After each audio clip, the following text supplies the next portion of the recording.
Comment atteindre ses objectifs en 2024? Bienvenue à toutes et à tous sur cette nouvelle vidéo YouTube. Je suis très heureux de vous retrouver aujourd'hui pour vous partager tous les éléments qui vont vous permettre d'atteindre de façon beaucoup plus simple vos différents objectifs pour l'année 2024. Donc en fait, cette vidéo est l'une des vidéos disponibles dans le programme Hypnose Plus Atteindre ses objectifs en 2024 qui est 100% offert et je vais vous en parler à la fin de cette vidéo. Le lien est en description. Cette vidéo, on va simplement l'utiliser pour pouvoir en fait comprendre tous les paramètres qui peuvent nous permettre ou pas d'atteindre notre objectif dans notre réalité. Donc quel que soit l'objectif, il peut y avoir un objectif, différents objectifs, on va vraiment s'intéresser à tous les paramètres, on va essayer de prendre en compte un maximum de choses. Et donc ce que je vais faire pour vous simplifier un petit peu la vie, que cette vidéo soit beaucoup plus simple à visionner, je vais simplement vous afficher à l'écran une mind map que du coup j'ai préparée en amont, qui va en fait nous permettre de comprendre tous les éléments, de comprendre on va dire les différentes branches qui vont nous permettre d'atteindre nos objectifs en 2024. Et donc on va pouvoir commencer. Donc il y a différentes choses qui vont apparaître à l'écran et on va tout de suite commencer avec le pourquoi. Donc pour moi le pourquoi c'est véritablement la base. C'est pourquoi est-ce que vous souhaitez atteindre cet objectif. Donc peut-être que là, quand vous êtes en train de regarder cette vidéo, vous avez un objectif en tête que vous avez envie de réaliser pour cette nouvelle année. Pourquoi est-ce que vous avez envie d'atteindre cet objectif ? Qu'est-ce que c'est que le pourquoi ? Dans un premier temps, vos motivations. Donc tout ce qui vous motive, peut-être que par exemple votre objectif c'est d'arrêter de fumer. Peut-être que votre motivation c'est la santé, c'est de mieux respirer, c'est d'avoir un meilleur cardio, c'est d'avoir, je sais pas, une plus belle peau, etc. etc., etc. Peut-être que votre objectif ça va être de perdre du poids. Donc vos motivations ça va peut-être être de vous sentir mieux dans votre peau, de pouvoir peut-être rencontrer quelqu'un qui vous plaît si vous n'y arrivez pas et si vous manquez de confiance en vous par rapport à l'image que vous avez de vous-même, etc., etc. Donc là vous allez vraiment pouvoir prendre le temps en fait de lister toutes vos motivations. Ensuite de ces motivations, c'est bien beau, mais il va bien évidemment y avoir différents freins. Par exemple, si on a envie d'arrêter de fumer, peut-être qu'il y a beaucoup de personnes de notre entourage qui fument et donc du coup, lorsqu'on les fréquente, c'est très compliqué pour nous de résister à la tentation. Ça peut être la même chose pour la perte de poids. Si on a beaucoup de personnes autour de nous qui aiment nous inviter au restaurant, qui aiment manger des choses et se faire plaisir, ça va peut-être être plus compliqué pour nous. Si par exemple notre projet, notre objectif, c'est d'ouvrir notre entreprise, si on n'a pas forcément confiance en nos capacités qui vont nous permettre de réussir en tant qu'entrepreneur, ça peut être également l'un des freins. Donc voilà, donc là l'idée en fait simplement c'est d'être conscient qu'il y a différentes choses qui vont nous freiner à atteindre cet objectif parce que plus on en est conscient, plus on peut se préparer finalement et on peut simplement commencer à déjouer ces freins, les anticiper pour pouvoir passer entre les mailles du filet. Ensuite, j'ai marqué évolution de soi parce que pour moi, c'est très important d'avoir à l'esprit que nous sommes en constante évolution dans notre réalité. Pourquoi ? Parce qu'il y a des personnes des fois qui vont se dire « Bah ouais, mais pourquoi finalement est-ce que je pourrais atteindre un objectif ? Pourquoi est-ce que j'en ai envie ?» Déjà, dans un premier temps, si tu te fixes des objectifs, si tu te fixes des challenges, c'est parce que tu as envie d'avancer, c'est parce que tu as envie d'évoluer, probablement. Donc ça, c'est un petit peu la première partie, la base de la base, le pourquoi. Pourquoi est-ce que j'ai envie d'atteindre un objectif ? En fait, ça nous permet également de pouvoir éliminer tout le superflu. Parce que peut-être qu'un jour, il y a quelqu'un qui, je sais pas, qui vous inspire en faisant quelque chose et que vous allez vous dire « Moi aussi, je veux savoir faire ce truc-là ». Et en fait, peut-être que ça va être une illusion parce que peut-être que vous avez juste envie de ressembler un peu à cette personne-là qui vous inspire, mais que finalement, au plus profond de vous-même, vous n'avez pas véritablement la flamme qui va vous permettre d'aller au bout de cet objectif, d'être motivé constamment et de même être discipliné les jours où vous n'avez pas véritablement envie de passer à l'action. Il faut vraiment pour moi avoir une certaine flamme intérieure et cette flamme intérieure, on peut l'identifier à travers nos différentes motivations et c'est ce qui va nous permettre de passer au-delà des différents freins. Donc ensuite, ce qui va être très important, ça va être d'avoir une vision. Okay ? Donc dans un premier temps, une vision globale de notre objectif, de l'atteinte de notre objectif. Comment est-ce que je vais pouvoir l'atteindre ? Donc peut-être que cet objectif, on peut le découper. Okay ? On peut se dire peut-être ça va me prendre 1 an. Sur ce 1 an-là, il va y avoir peut-être des étapes. Il va y avoir des mois, il va y avoir des semestres, etc. Donc l'idée c'est d'avoir une grande vision globale. Comment est-ce que je vais pouvoir évoluer à travers cet objectif pour pouvoir l'atteindre à la fin de la deadline que je me fixe, si je me fixe une deadline. Donc une vision globale dans un premier temps. Ensuite, on va pouvoir utiliser des visions qui vont être plus à court terme. Donc on va pouvoir utiliser la visualisation. C'est une technique, j'en ai beaucoup parlé sur cette chaîne YouTube. La visualisation, on peut l'utiliser autant en spiritualité que dans le développement personnel, que dans l'hypnose, que dans le sport, que dans énormément de choses. Simplement, c'est ce qui nous permet de nous projeter sur l'avenir, de commencer à créer comme en fait un cheminement mental qui va permettre à notre inconscient de solliciter les bonnes ressources, d'activer les bons leviers pour nous permettre plus simplement d'atteindre nos objectifs et de réaliser ce que l'on souhaite véritablement réaliser. Alors pourquoi est-ce que ça fonctionne la visualisation ? Parce que notre cerveau, on l'a compris il y a une 10-15 d'années avec la neuroscience, il ne fait pas véritablement la différence entre ce qui est réel et ce qui est imaginaire. Donc en fait, lorsque l'on va visualiser quelque chose, notre objectif en l'occurrence, nous allons l'imaginer. Pour notre cerveau, ça va être comme si on faisait l'action dans la réalité. Ça va être quasiment la même chose. Donc par exemple, si tu répètes une action des centaines de fois, on est d'accord que tu as développé une certaine confiance en toi par rapport à ta capacité à réaliser cette action. Ok? Donc peut-être que tu vas l'aborder de façon très fluide, très simple. Par contre, si tu ne l'as jamais fait, peut-être que tu vas pas du tout avoir confiance en toi. L'idée de la visualisation, c'est que tu puisses te préparer. Puisque tu l'auras déjà visualisé plusieurs fois, inconsciemment, tu seras beaucoup plus en confiance et tu seras beaucoup plus préparé à pouvoir faire ce que tu as à faire. Donc la visualisation, on peut la faire par nous-mêmes de façon très simple, c'est-à-dire je ferme les yeux, je me projette, je visualise, ok? Donc je sollicite intérieurement, à travers mon mental, des images, des émotions, des sensations. Mais on peut également utiliser des techniques, ou plutôt des disciplines qui nous permettent d'aller beaucoup plus loin dans cette visualisation en ayant, on va dire, le bon état de conscience. Ok? Donc on ne va pas trop s'attarder sur les états de conscience parce que ce n'est pas vraiment le sujet de cette formation. Mais en tout cas, on peut utiliser la visualisation à travers l'auto-hypnose qui nous permet de nous mettre dans l'état de conscience, on va dire, le plus idéal pour pouvoir simplement nous connecter avec notre inconscient et que toute notre visualisation soit pleinement absorbée, comprise par notre inconscient et qu'il puisse mettre en place, on va dire, toutes les ressources, tous les mécanismes, tous les automatismes dont on va avoir besoin pour atteindre cet objectif. On peut également utiliser la méditation qui nous permet simplement de mettre les pensées en arrière-plan, d'être véritablement centré sur l'instant présent et donc de visualiser de façon beaucoup plus fluide. Donc avoir une vision globale de notre objectif, ça c'est l'une des clés, c'est quelque chose de très important. Ensuite, je voulais donc vous parler de planification, parce que bien évidemment, lorsque l'on parle d'un objectif, on peut cheminer de façon complètement aléatoire, se laisser complètement bercer par la vie, et ça peut très bien fonctionner dans la plupart des, enfin, dans certains cas du moins. Mais par contre, du coup, dans la plupart des cas, ça va pas forcément fonctionner, parce que notre cerveau, il est quand même composé de deux hémisphères, et on a une partie du cerveau qui aime bien quand les choses sont organisées, quand elles sont carrées, et donc c'est pour ça que c'est très bien d'avoir, on va dire, cette partie intuitive, cette partie je me laisse guider, et je reste ouvert face à ce que la vie me propose. Ça, c'est pour moi essentiel, hein, vous le savez de toute façon pour ceux et celles qui me suivent depuis longtemps, mais ça, c'est une partie de notre cerveau. L'autre partie de notre cerveau, pour se rassurer, pour savoir que les choses, on va dire, avancent étape par étape, elle a besoin de planification, donc de sous-objectifs.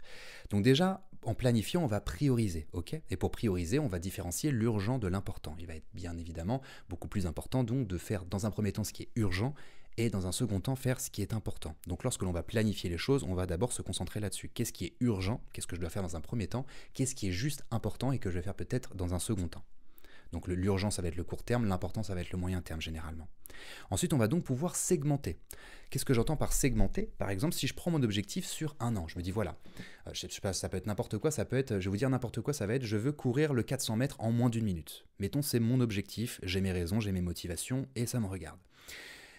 Je vais me dire, je me donne un an pour me fixer cet objectif. Ok, donc aujourd'hui, peut-être que je vais faire un test, peut-être que le 400 mètres, je vais le courir, je vais dire n'importe quoi, en 1 minute 40. Je vais me dire, waouh, ok, il me faut 40 secondes, c'est pas simple, mais du coup, je vais me fixer différents mini-objectifs. Ok, donc peut-être que dans 3 mois, je me vois peut-être faire 1 minute, je sais pas, 1 minute 20, peut-être que dans 6 mois, je vais faire 1 minute 10, peut-être que dans 9 mois, je vais faire 1 minute 5, et peut-être que dans un an, je vais pouvoir faire 7 minutes. Donc en fait, l'idée, ça va être de segmenter. Donc c'est peut-être pas le meilleur exemple que je viens de vous donner à travers une course, mais en tout cas on a compris, je pense que vous pouvez vous faire cette représentation dans votre esprit de votre objectif et de comment est-ce que vous pouvez découper cet objectif en sous-objectifs. Donc là je mets court terme, donc ça va être jour, semaine, moyen terme ça va être mois, trimestre, et le long terme ça va être en termes d'année. Donc pour moi, alors voilà comment est-ce que je fonctionne, si vous voulez tout savoir, on va en parler à la fin dans le bilan annuel, qui va me permettre de récapituler un petit peu comment est-ce que je m'organise pour atteindre mes objectifs. Généralement, je fixe mes objectifs à la fin de l'année précédente. Donc là, il y a quelques temps, j'ai fixé mes objectifs pour l'année 2024. Donc en fait, si vous voulez, j'ai différents objectifs. Ces objectifs, je les ai sur un an. Pour que je puisse les atteindre, je vais dans un premier temps découper mon année en 2 semestres. Okay, donc je vais me dire, première partie de l'année, il va falloir que je fasse tout ça. Deuxième partie de l'année, il va falloir que je fasse tout ça. Ensuite, dans chaque semestre, je vais découper en mois. Donc ça va être, on va dire, les objectifs à moyen terme.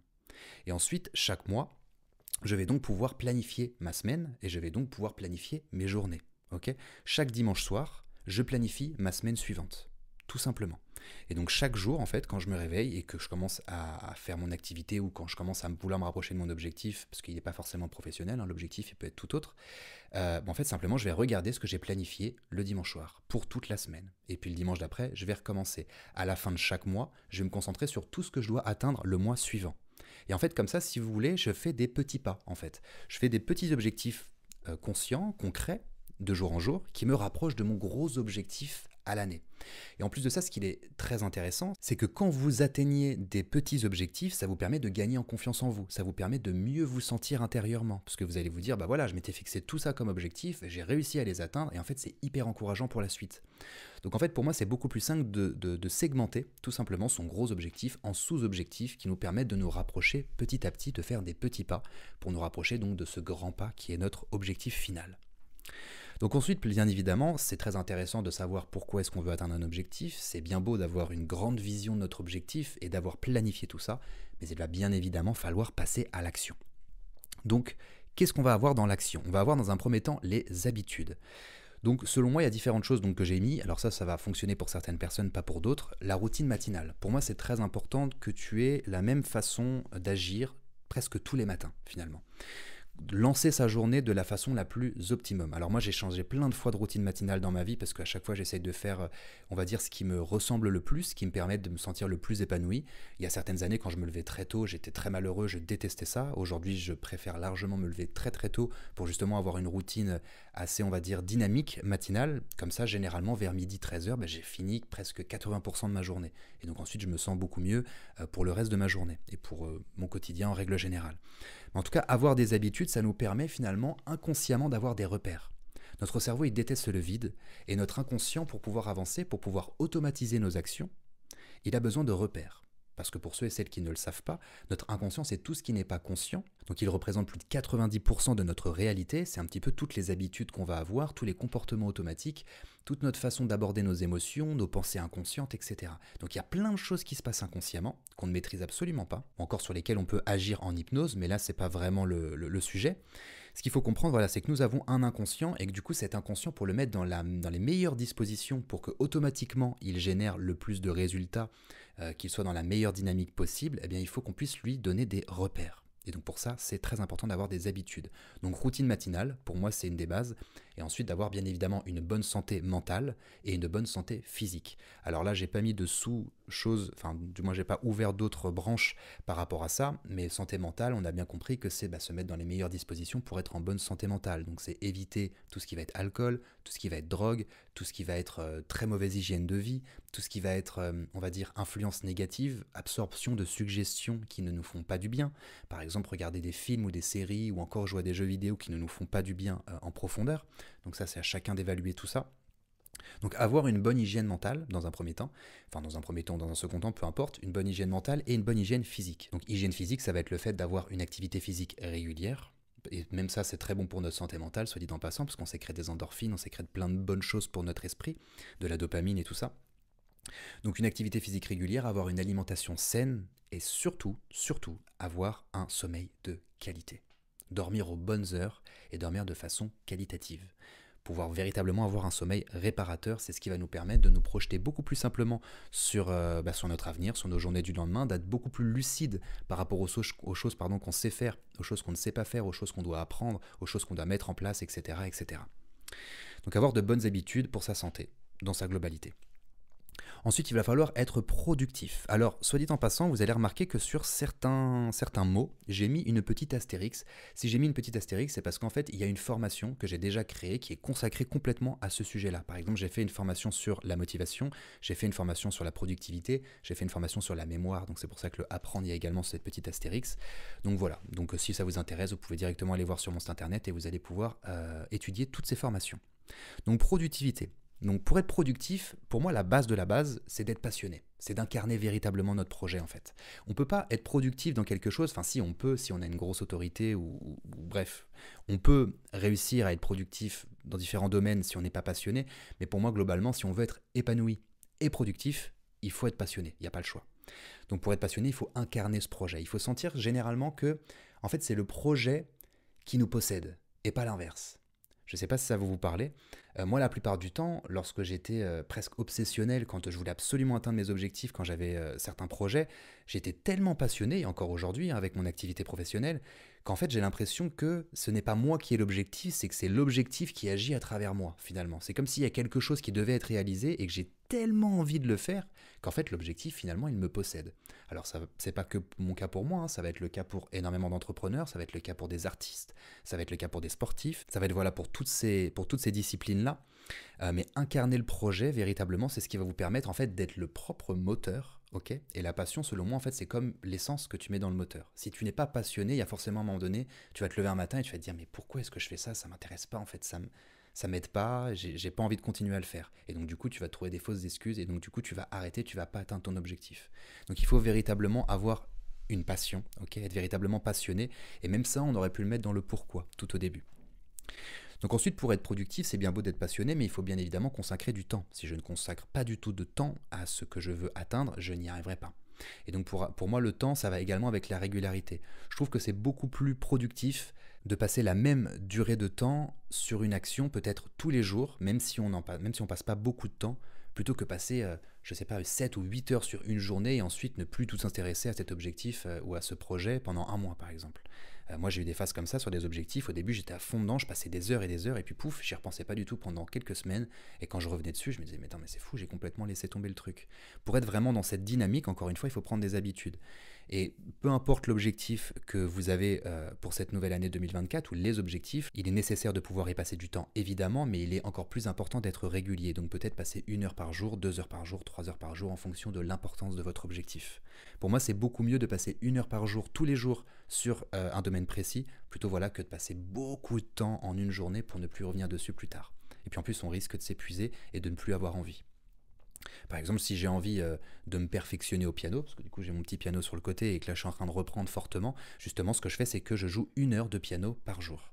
Je préfère faire ça plutôt que me faire des journées où je vais jouer 4-5 heures qui vont m'épuiser, qui vont même plus me donner envie de jouer au piano, parce que ça va me saouler tout simplement.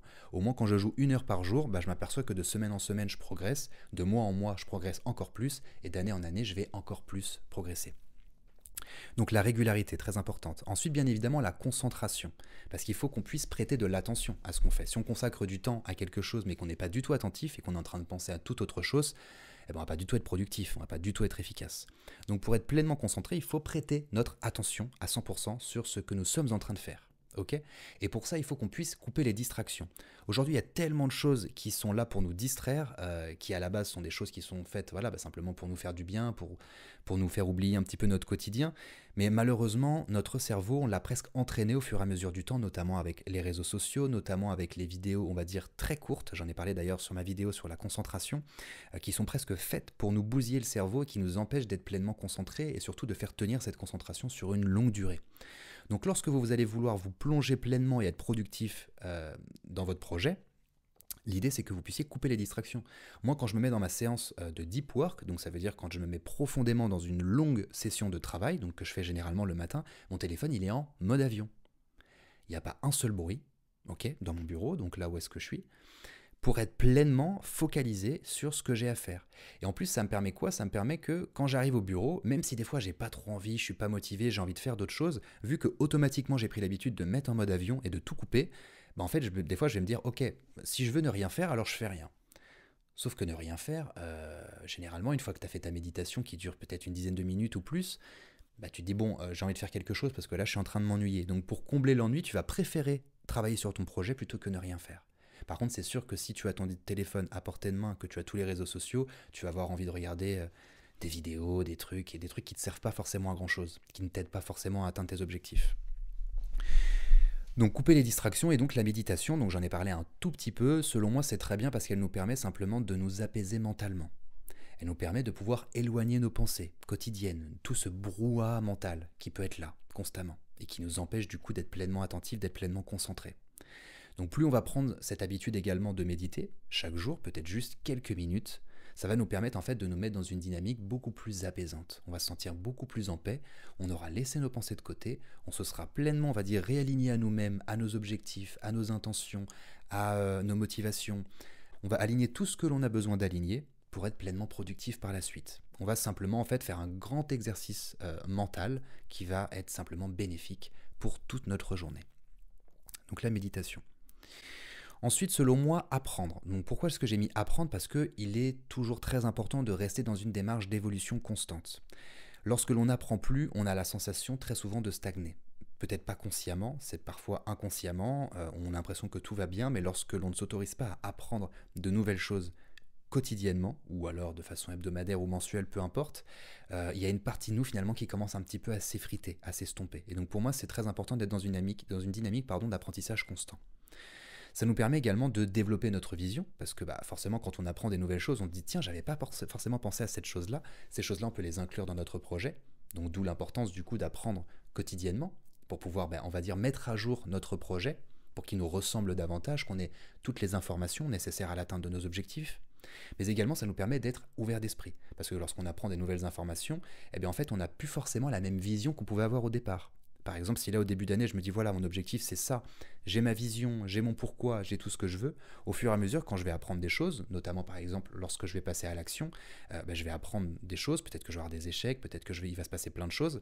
Et donc, en fait, de tout cet apprentissage, ça va me permettre d'affiner, d'améliorer ma vision, d'améliorer mon projet, de le rendre plus authentique, qu'il me ressemble plus, que je sois encore plus passionné, que je l'incarne encore plus. Ok ? Parce que j'aurai ouvert ma vision et je vais commencer à me rapprocher de quelque chose qui me ressemble davantage. Donc voilà par rapport à l'apprentissage, et ensuite je voulais bien évidemment vous parler des pièges, parce qu'il y en a énormément, donc on va s'y intéresser dès maintenant. Dans un premier temps, il peut y avoir les fausses excuses, parce que des fois on va se dire « Ah mais aujourd'hui non, j'ai pas envie parce que oh là là, je suis un petit peu fatigué, ou alors j'ai un peu mal au ventre, ou alors ce matin j'avais plus de sucre à mettre dans mon café, ou je sais pas quoi. » Mais en fait des fois, notre cerveau, il va s'arranger, il va en fait nous envoyer des suggestions, donc ça c'est notre inconscient qui va faire ça, pour simplement nous éloigner du passage à l'action. Et nous avons un peu tous ces biais cognitifs-là, malheureusement. Et on va se trouver des fausses excuses qui vont nous permettre de ne pas passer à l'action. Parce qu'au début, on va se dire « Ouais, mais non, je m'étais fixé cet objectif, je dois passer à l'action. » Et les fausses excuses, elles vont nous détourner de ce chemin en nous disant « Ah oui, mais non, c'est vrai, aujourd'hui, je peux me permettre de ne pas le faire parce que... » Et c'est parce que ça peut être plein de choses, j'en ai noté quelques-uns, parce que j'ai la flemme, parce que je me sens, je sens que j'ai pas l'énergie, parce que je manque de moyens. Il y a beaucoup de choses qui peuvent arriver comme ça. Peut-être que, je sais pas, j'ai envie de faire de la musique, oui, mais j'ai pas le bon micro. J'ai envie de faire des vidéos, oui, mais j'ai pas une très bonne qualité de vidéo. Ça peut être plein de choses comme ça, alors qu'en réalité, on peut utiliser des moyens très simples, des moyens même un peu précaires par moment, pour simplement se lancer, parce que en se lançant avec des moyens très simples, c'est justement là qu'on va identifier en fait qu'est-ce qu'on doit améliorer, et donc ça va nous permettre en fait de faire tout le travail préparatoire pour nous mettre dans les meilleures conditions pour le moment où on va véritablement, on va dire, avancer sur notre chemin. Par exemple, pour faire très simple, je vais te donner un exemple. Lorsque j'ai commencé sur YouTube, au début, j'avais pas du tout de caméra qualitative, j'avais pas du tout de micro qualitatif. Mais ça m'a pas empêché de m'entraîner, ça m'a pas empêché de me mettre devant ma caméra et de commencer à faire des vidéos pour pouvoir me regarder, voir ce que j'aime bien, voir ce que j'aime pas, voir ce que je dois améliorer, etc. Et une fois que je me suis senti prêt, là j'ai pu acheter une caméra, là j'ai pu acheter un micro et je me suis lancé parce que je me sentais prêt, je m'étais déjà entraîné, je m'étais déjà préparé. Donc ça peut être le manque de moyens, ça peut être le manque d'énergie également, donc ça va un peu avec la flemme. On peut se dire également j'ai le temps. On peut se dire oui non mais attends, je vais pas le faire aujourd'hui, et ça va, j'ai une semaine pour le faire, je ferai ça demain ou après-demain. Sauf que le problème c'est que notre cerveau, il déteste le vide. Donc en fait, si tu lui dis tu as une semaine pour atteindre ton objectif, il va l'atteindre en une semaine. Mais ce qui est intéressant, c'est que si tu te dis j'ai 2 jours pour l'atteindre, tu vas l'atteindre en 2 jours. Alors peut-être qu'il ne sera pas aussi qualitatif que si tu t'étais fixé une semaine, parce que du coup tu as plus de temps et tu peux faire quelque chose, on va dire, de plus précis. Mais en tout cas, je trouve que c'est vraiment quelque chose de dangereux de se dire j'ai le temps. Moi j'ai fonctionné comme ça pendant très longtemps également. Je me suis dit non, ça c'est bon, j'ai le temps, je le ferai plus tard. Mais en fait, au final, tu finis par ne presque jamais prendre le temps. Ou alors, en fait, tu t'empêches d'aller plus vite, tout simplement. Parce que si tu te dis j'ai le temps, donc je le ferai demain, le problème c'est que si tu le faisais aujourd'hui, demain tu pourrais faire encore autre chose. Et donc finalement, dans 2 jours, tu serais bien plus avancé si tu avais commencé aujourd'hui que si tu te serais dit j'ai le temps et puis je le fais demain. On est ok. Donc ça c'est également une fausse excuse, une fausse bonne excuse. Il y a également tout ce qui va être les distractions. On va se dire par exemple, ah ouais mais non, aujourd'hui j'ai envie de regarder ma nouvelle série, il y a un nouvel épisode qui est sorti, ou alors oulala, il y a ce nouveau truc qui est sorti aujourd'hui, donc je vais pas mettre mon objectif, etc. Tout ce qui va nous distraire, tout ce qui va nous écarter de notre objectif initial. Et ensuite, il peut y avoir également des nouvelles théories. Parfois, on va adopter inconsciemment des nouvelles théories en disant « Oui, mais non, en fait, je pense que finalement, si je fais ça comme ça va être mieux, parce que ceci, parce que cela. » Et des fois, c'est fondé sur rien du tout. Et en fait, c'est simplement notre mental qui utilise ces biais-là pour nous écarter du passage à l'action. Encore une fois, pour nous faire revenir à notre flemme. Et à la fin, on va se dire « Bon, voilà, c'est bon, je me sens confortable, c'est bien, je le ferai plus tard. Aujourd'hui, voilà, je sais que c'est OK. J'ai le droit de me permettre de fonctionner comme ça. » Et en fait, c'est une nouvelle théorie qui généralement est très bancale parce que simplement, elle nous fait perdre du temps et elle nous éloigne de notre objectif. Donc ensuite, on ferme la parenthèse sur les fausses bonnes excuses, on va s'intéresser donc au manque de discipline. Alors la discipline, c'est quelque chose, j'ai un petit peu du mal avec ça, parce qu'en fait, j'aime pas l'idée de devoir se forcer à faire quelque chose. Pour moi, les choses doivent venir naturellement. Cependant, il est vrai qu'il y a certains cas, où il y a certains jours où des fois on n'a pas forcément envie de faire les choses, on n'a pas forcément envie de passer à l'action pour X ou Y raison, parfois c'est justifié, parfois ça ne l'est pas.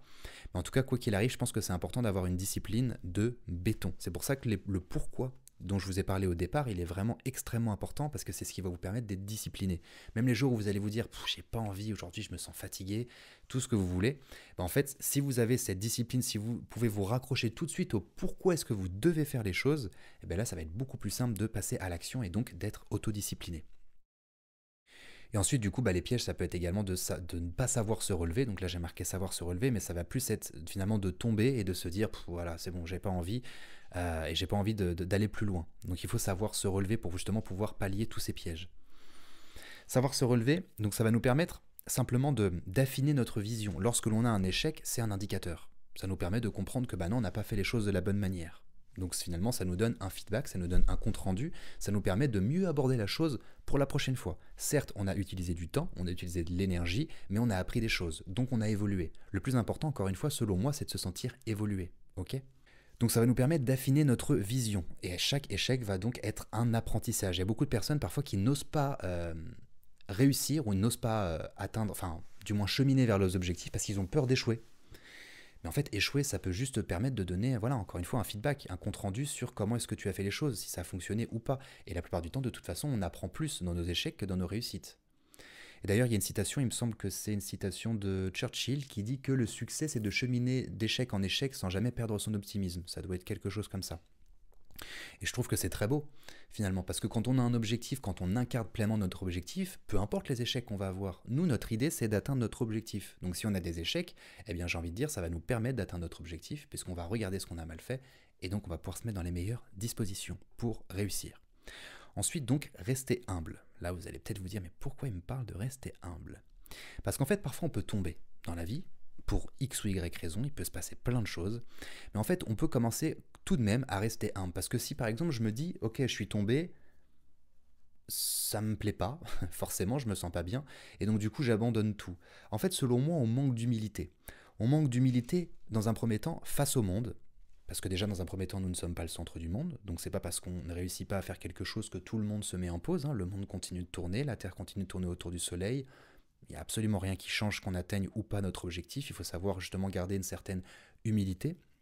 Donc si on tombe, pardon, ce n'est pas dramatique, ok, on peut rester humble face au monde en se disant c'est pas dramatique, il n'y a rien de grave, je peux me relever et je peux continuer d'avancer, mais également de rester humble face à nous-mêmes, parce que si on incarne un objectif, si on a une partie de nous-mêmes qui a véritablement envie d'avancer sur ce chemin-là, eh bien rester humble, ça veut dire qu'il faut savoir simplement nous écouter, ok, c'est extrêmement important. Si à l'intérieur de nous, on incarne quelque chose, notre voisin, généralement, il n'incarne pas forcément la même chose, ok? Les personnes de notre famille, pareil, certains de nos amis, pareil, certains de nos anciens collègues, pareil. Donc si nous, en nous, on a une volonté, on a un désir, ok? On a quelque chose qui brûle en nous, eh bien nous devons nous écouter en profondeur. Donc finalement, rester humble face à soi-même, c'est se dire, ok, peut-être que je suis tombé, mais mon objectif, il est ça, il est au-dessus de moi cet objectif, j'allais dire il me possède, le mot est horrible, mais en tout cas, il m'a incarné cet objectif. Donc finalement, rester humble face à soi-même, c'est se dire, ok, j'ai cette flamme à l'intérieur, donc si je me respecte, je suis obligé de la laisser continuer de briller cette flamme, ok? Et de justement la faire grandir et d'avancer vers cet objectif, parce que du coup, je m'écoute moi-même, je me respecte en faisant ça finalement. Donc bien évidemment, lorsque l'on tombe, l'idée c'est de s'aimer, d'apprendre à s'aimer, de s'encourager. J'ai d'ailleurs fait une hypnose plus sur l'amour de soi récemment, qui a énormément plu. Le lien est également en description si ça vous intéresse. Donc s'aimer, s'encourager, parce que bien évidemment, c'est pas facile de toujours atteindre nos objectifs, c'est pas facile de tomber, c'est pas facile d'avoir des échecs, mais justement plus on va s'aimer, plus on va s'encourager, plus on va rester dans une légèreté qui va nous permettre de nous relever progressivement, ok, et de ne pas nous brusquer.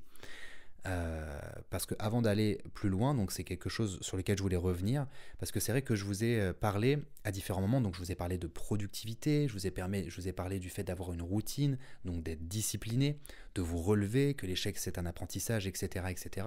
Donc on pourrait avoir l'impression que dans ce que je vous explique, je suis très dur et voilà, je vous dis de faire quelque chose de très cartésien. Ou alors oui, effectivement, mais en fait là je me base sur un petit peu comment fonctionne notre cerveau et comment fonctionnent les pièges de notre cerveau également pour justement se mettre dans les meilleures dispositions. Mais à côté de ça, il faut apprendre à être léger avec soi-même, ok? Quand je dis d'être discipliné, c'est pas d'être super dur. Si par exemple j'ai un échec, si je n'arrive pas à passer à l'action un jour, l'idée c'est pas de me dire oh là là mais qu'est-ce que je suis nul, mais je sers vraiment à rien, etc. Surtout pas, jamais, surtout jamais faire ça. Parce que si on est trop dur avec nous-mêmes, on va se décourager, on va nous-mêmes faire baisser notre estime de nous-mêmes parce qu'on va avoir l'impression qu'on n'a pas de valeur, ok? Et en fait, selon moi, c'est beaucoup plus important, au contraire, de s'aimer soi-même, d'aimer nos objectifs, d'aimer nos passions, d'aimer tout ce qui nous anime, de façon à ce que lorsque l'on ait un échec, on se dise « Ok, c'est pas grave. Si tu as tout donné, si tu as fait de ton mieux pour atteindre ton objectif, c'est d'ailleurs l'un des 4 accords Toltec, de toujours faire de son mieux, à partir de là, tu ne peux pas t'en vouloir. Tu as fait tout ce que tu as pu, tu as fait ton maximum. Donc tu ne peux que être fier de toi. Tu ne peux que t'aimer davantage. Tu ne peux que avoir envie de te faire confiance et d'avancer avec toi. Parce que si dans ton entourage, par exemple, tu n'as que des personnes qui sont très, on va dire, douces avec toi-même, qui sont très bienveillantes avec toi-même, ok? Tu vas avoir envie d'avancer avec elles. Tu vas te dire, ok, bah c'est bien, au moins c'est pas des tyrans, c'est des personnes avec qui voilà, je peux avancer avec légèreté, on peut s'écouter, on peut communiquer, etc., etc. Et donc pour moi, c'est très important d'avoir la même façon d'agir avec soi-même, d'apprendre à s'écouter, d'apprendre à être très doux avec soi-même, de se mettre dans les meilleures conditions pour pouvoir réussir, évidemment. Mais si à un moment donné ça ne réussit pas, l'idée c'est pas de se démonter intérieurement, c'est pas de se descendre intérieurement, c'est au contraire de s'encourager et de rester, on va dire, dans cette dynamique de continuer d'avancer. Ça va être également de répondre à nos valeurs, de rester humble face à nous-mêmes, parce que je pense qu'on a des valeurs, quelles qu'elles soient, peu importe, on a tous types de valeurs qu'on peut d'ailleurs s'amuser à lister. Et en fait, bah, simplement, le fait de rester humble face à nous-mêmes, c'est de pouvoir répondre à nos valeurs également, ok? Le fait de me relever, ça peut être simplement parce que peut-être que dans mes valeurs profondes, il va y avoir le fait que c'est très important pour moi d'atteindre mes objectifs, ou alors que je refuse catégoriquement d'abandonner, ou alors je refuse de m'arrêter sur un échec, etc., etc. Si j'ai ces valeurs à l'intérieur de moi, alors en restant humble face à moi-même, il va falloir forcément que je me relève. Et ensuite, j'ai noté la gratitude, qui pour moi est extrêmement importante. Vibrer la gratitude dans notre quotidien, ça veut dire quoi? Ça veut dire dire merci pour tout ce que l'on vit. Et finalement, quand on se met dans la gratitude, quand on vibre la gratitude, on n'est pas simplement en train de se dire « Waouh, la vie est belle, la vie est rose, c'est le monde des bisounours ». C'est pas simplement ça. C'est simplement qu'en fait, on est presque en train d'accepter notre instant présent comme si nous l'avions choisi. C'est une phrase très importante. Comme si nous étions en train de vivre notre instant présent, comme si nous l'avions choisi. Ok ? Quand tu es dans la gratitude, tu es dans ce mouvement-là. Donc tu n'es pas en train de te plaindre, tu n'es pas en train de te dire les choses auraient pu être différentes. Donc faire d'autres visions, d'espace-temps parallèles, etc. Tu n'es pas du tout en train de broyer du noir.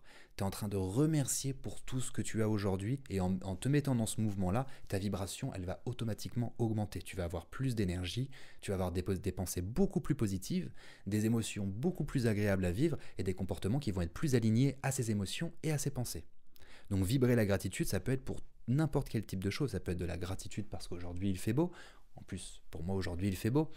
Ça peut être de la gratitude pour être qui nous sommes, pour avoir cet objectif que nous aimons tant. Ça peut être d'avoir de la gratitude pour notre famille, pour avoir simplement à manger, pouvoir se nourrir, pour ne pas manquer, je sais pas, de peu importe quoi. Ça peut être le fait d'avoir 2 bras, 2 jambes également, parce qu'on se rend pas compte. Mais par exemple, moi des fois j'aime bien faire ces rappels-là, me dire tiens, si demain par exemple, je sais pas, j'ai un accident et que je devenais handicapé, que j'avais plus de bras, plus de jambes, je pense que je regretterais fortement l'époque où j'avais mes 2 bras, mes 2 jambes et je me plaignais pour des bêtises qui servaient à rien et qui m'empêchaient d'avancer.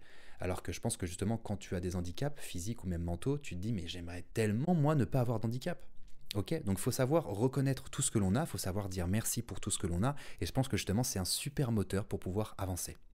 Donc voilà pour la partie sur les pièges et donc sur le passage à l'action qui était donc une grosse partie, de loin la plus grande. On regarde un petit peu du coup tout ce qu'on a étudié, donc ça commence à être pas mal tout ça.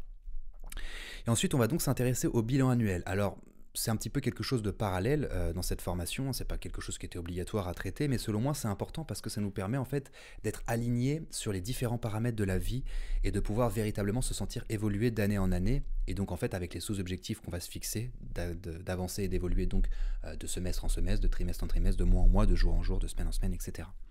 Donc bilan annuel, en fait moi chaque année, je prends une semaine, donc généralement ça me prend pas une semaine, ça me prend un jour ou deux, 3 jours peut-être parfois. Et en fait, je pars de mon environnement de base. Généralement, je vais dans une maison de campagne pour me poser, pour être auprès de la nature, pour être vraiment au calme. Et en fait, là, je vais faire mon bilan annuel. Donc en fait, je vais reprendre 8 domaines de vie donc, qui vont s'afficher donc.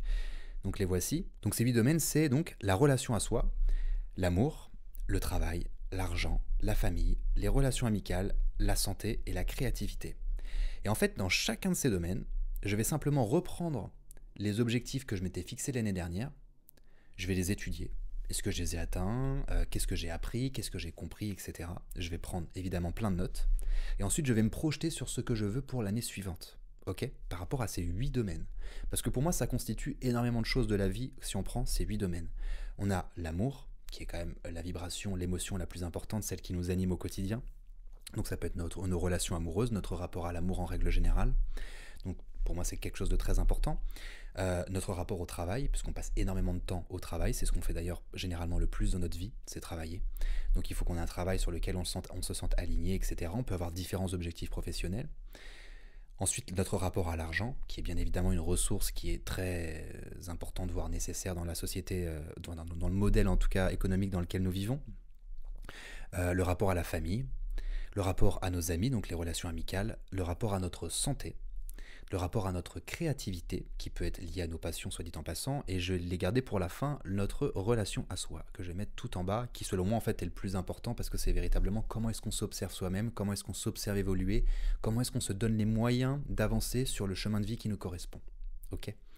Et donc en fait chaque année, voilà, je vais prendre ces 8 domaines, je vais simplement je vais prendre une page, par exemple je vais mettre amour, je vais la couper en deux, je vais récapituler tout, donc je vais regarder par rapport à la fiche de l'année dernière, donc mes objectifs, et je vais me dire, ok, donc cette année, j'ai plus ou moins réussi à faire ça, à améliorer, je pourrais avoir ça, et donc objectif pour l'année d'après, donc du coup, ça fait les couper en deux, donc le passé à gauche, le futur à droite, et donc là, je vais noter mes nouveaux objectifs, ou ce que j'aimerais bien, mes intentions, mes souhaits, pour l'année suivante. Et donc je vais faire ça pour tous les domaines de vie, donc je vais avoir 8 pages à la fin qui vont me permettre en fait simplement de me projeter sur mon année, commencer à la visualiser, commencer à avoir ma vision globale, ok, donc on va reprendre ma vision globale pour qu'ensuite progressivement je puisse simplement planifier les choses pour mon année. En me disant voilà, donc cette année, je vais avoir envie de faire ça, au niveau du boulot généralement en plus. Et donc en fait, de là je vais segmenter. Donc ce mois-là, je vais me concentrer là-dessus, ce mois-là, je vais me concentrer là-dessus, ce mois-là, je vais me concentrer là-dessus. Généralement, à la moitié de l'année, donc l'été, je fais une pause et je regarde un petit peu tout ce qui a été fait pendant la première partie de l'année pour que je puisse éventuellement affiner, réajuster les choses pour pouvoir finir l'année et atteindre tous mes objectifs à la fin de l'année. Donc voilà un petit peu comment je fonctionne. Et donc ensuite, le passage à l'action, ça c'est quelque chose, on va dire, qui se fait quotidiennement. Et donc voilà, par rapport au bilan annuel, voilà un petit peu par rapport à tout ce que je voulais aborder avec vous pour atteindre ces objectifs en 2024. Donc alors en fait, comme je l'expliquais au début de cette vidéo c'est donc une petite partie de l'Hypnose Plus pour atteindre ces objectifs en 2024. Donc qu'est-ce que c'est que Hypnose Plus? Hypnose Plus en fait c'est un concept qui nous permet presque de vivre une séance d'hypnose comme si nous étions l'un en face de l'autre, comme si nous étions dans mon cabinet de consultation. Sauf que bien évidemment ça se fait à distance, et j'ai même envie de se dire ça se fait de façon indirecte, parce que je ne sais pas du tout à quel moment est-ce que vous allez visionner les vidéos, je ne sais pas du tout à quel moment est-ce que vous allez faire la séance d'hypnose. En tout cas, l'idée pour moi, ça a été de créer une séance d'hypnose qui soit puissante et qui soit adaptable à la personne qui la réalise. Et pour ça, ça demande forcément un travail préparatoire, donc que j'organise à travers un document avec des questions introspectives et une vidéo qui me permet donc d'animer ce document, de vous donner tous les paramètres, toutes les informations dont vous avez besoin pour pouvoir faire la séance d'hypnose dans les meilleures conditions et qu'elle puisse être pleinement efficace pour vous.